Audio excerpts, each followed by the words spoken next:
guys. So the Miami Cal game, I wanted to make a quick video on this. I wanted to actually show it. Unfortunately, I don't want to get my video taken down due to copyright and whatnot. But yeah, there was a tough loss for Cal, and unfortunately, it seems to be a typical thing with these Miami games, because it's happened back-to-back weeks, where has been a controversial call made by the refs that has been very influential on the game's outcome. So here's a little article kind of talking about it. Not really going to get too much into it.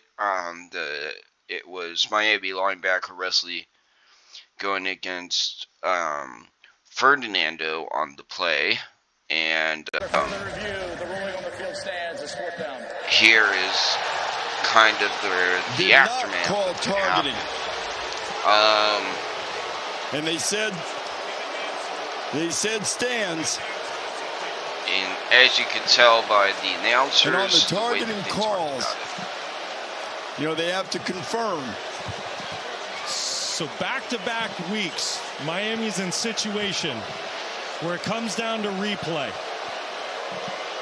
And you question if the officials are getting the calls correct. I do not know, by the definition of the rule book, how that is not targeting. So I'm as not you can saying tell, Wesley Bissaint did that intentionally. No. I think he's just reacting, playing good, hard, tough football. But by definition, that is 100% targeting. yeah, so as you can tell, Miami has elected to decline the 10-second subtraction due to the injury by the player on the previous down. The clock will start on the snap. So as you can tell, this was clearly a decision that the announcers did not agree with. Is one of two things. Either they felt as if they didn't have a clear enough look to see if that small area, top the crown of the helmet, made the forcible contact to the head and neck area. So I'm not going to continue that. I don't want to get any copyright or anything on it. I mean, this is technically not even college football's actual feed, but yeah, so they are talking about targeting. Targeting is making forcible contact with the crown of the helmet. So there was a clear, obvious crown of the helmet contact in the head or neck area of a defense. What is interesting is this considered defenseless or not? But according to the rules, it's still, if it's not a defenseless player, if it's still contact to the head and neck area, it would have to be launching. And there is an absolutely clear and obvious launch in the game on that play. A launch means a player leaving his feet to attack the opponent by the upward or forward thrust motion. And it's just so obvious because you can see how even when he's to make contact, he is still moving his shoulder up, which would take an incredible amount of power, which he would get from the launch. Therefore, as the announcers, as the former ref that was talking with the announcers on whether he believed or agreed with the call, which he did not, if it would be considered a targeting.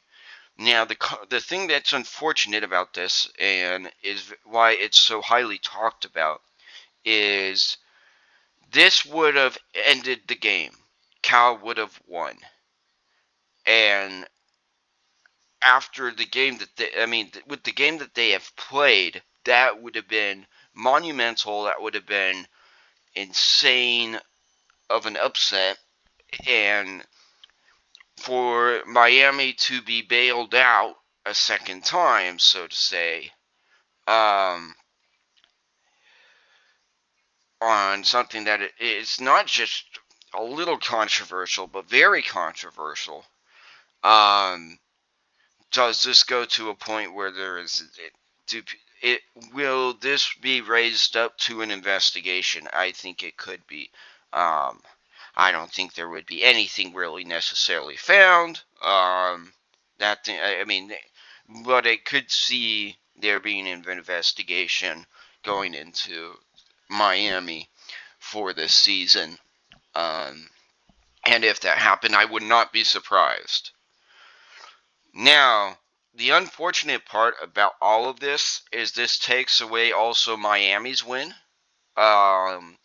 Miami's win kind of has another asterisk to it, and I think really this is just taking big points from the game away from the players. And I think this is unfortunate. I mean, if it's this controversial and targeting is this convoluted to a point that from what the refs are going by and the fans are going by are so vastly different, because that's the only way this would have been non-targeting. There needs to be a change. There needs to be an update, because this is also taken away from the game. I am undoubtedly sure that there are going to be some fans that are going to rage quit from this. And obviously they're not like super true fans of the sport. It's more so they are fans of the game that are fairly new. So, I mean, do I think the call was right? Myself, personally, no. And I've been high on Miami this whole year. I think that they are underrated. But with these past 2 weeks, I don't think Miami is necessarily that much better as their record shows and their ranking shows than the other schools in the ACC, and I do think they are going to eventually lose potentially. But I'm once again, I don't think that's going to matter too much. I think with these 2 last wins, they have secured a spot in the playoffs, and I think it'll be exciting to see them play. I would love to see Miami win a championship. I think that would be awesome. I think they'd be great for the program. The program has not been there in forever.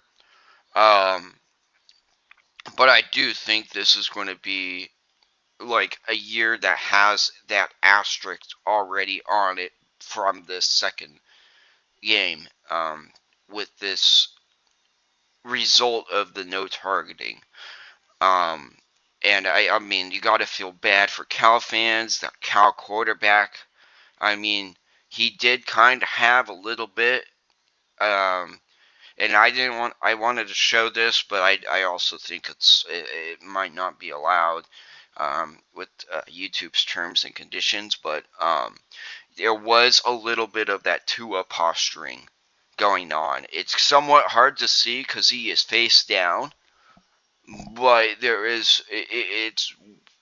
he's got a concussion. I don't know if it's mild or major or what it is, and I do disagree with putting him back on the field. I know Cal felt like they had no choice, but you got to be taking players. Even, I mean, these are kids out here. You got to take their safety into caution. And I mean, this is why I'm very upset on this no call, because the refs are not taking students' well-beings into consideration. This is all about money now. This is all about what's going to be shown all over media, and it's sick. It really is. I want to see a fun game, college football, but you can't have both sides, and that's the way that the NCAA is going.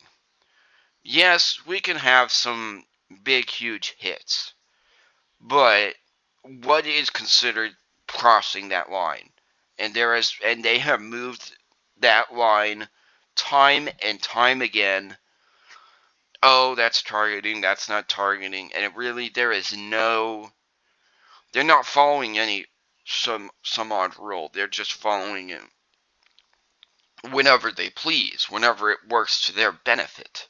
And it is unfortunate that it's come to this, and I think that what needs to be done is, they gotta have it one way or the other.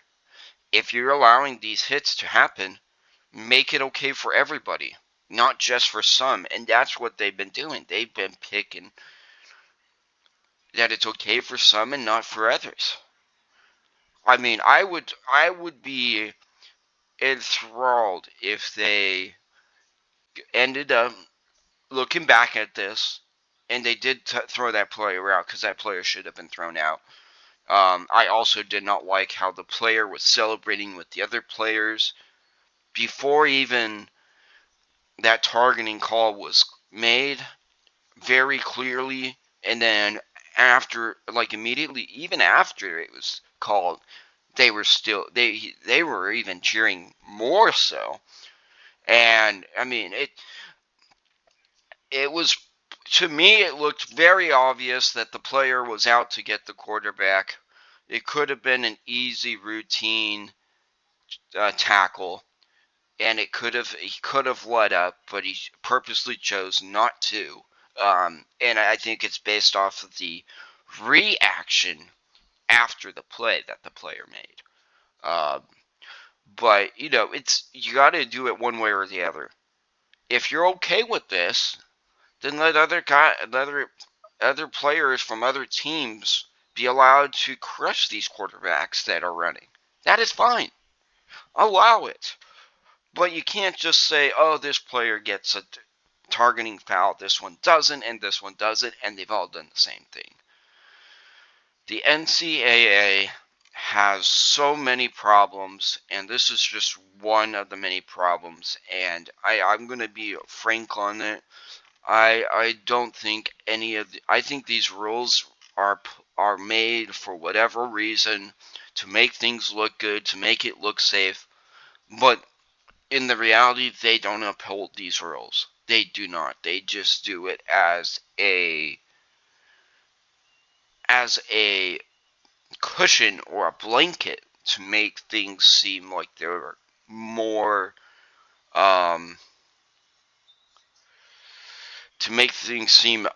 okay, or okay in the masses majority of the viewership. There was also a very controversial targeting hit that was very obvious and was missed. And this was at the Oregon State game I was at, and that targeting call was not made, and it didn't go into review, even though they showed it on the Jumbotron at the game. And the fans were cheering like, we want targeting, and it was never taken into effect. So I mean, you gotta be reviewing them all or none of them. I mean, it's really, you can't have both sides, and that's the way that NCAA so far, at least in the games, that's what they're doing. I mean, for me personally, I think the game was not broken before. Let the guys hit hard. I have the understanding from other sports, such as like Australian football or Australian footy, where those big hits, those tough, strong hits, those hits are somewhat dialed back because they can injure themselves or even another player, and they have no padding. I think that the game has evolved to a point where, yeah, you literally can give somebody permanent injury for the rest of their life, or you can receive it, and it's all based on how the player plays. So, that's my thoughts on this. I unfortunately, Cal got snubbed. There's no question about it. But it'll be interesting to see how Cal does after this. I would be surprised. And once again, this has happened. I would be surprised if they let the quarterback play. And if they do let the quarterback play, and they don't even check for do any more checks for concussions protocol, I would be very disappointed in Cal. And that would be a disappointment to the coach because he's not taking his players into for consideration. They need to be rechecking for concussion protocol, because I mean, posturing is not a joke. I mean, we all know what's happened with Tua, and he had that similar posturing Tua had. It just was relatively hard to see because he was face down. But you gotta be taking your players' well-beings and safeties into consideration. And this is the other side. If you're going to not allow this stuff, don't allow it. You got to be making that call. You said head or neck area. It should be so obvious as to what is the head and neck area. And apparently these refs, they don't know what head and neck area is. It is unfortunate. They don't know the rules. So anyways, hope you all have a great day. I'll see you next one. Bye.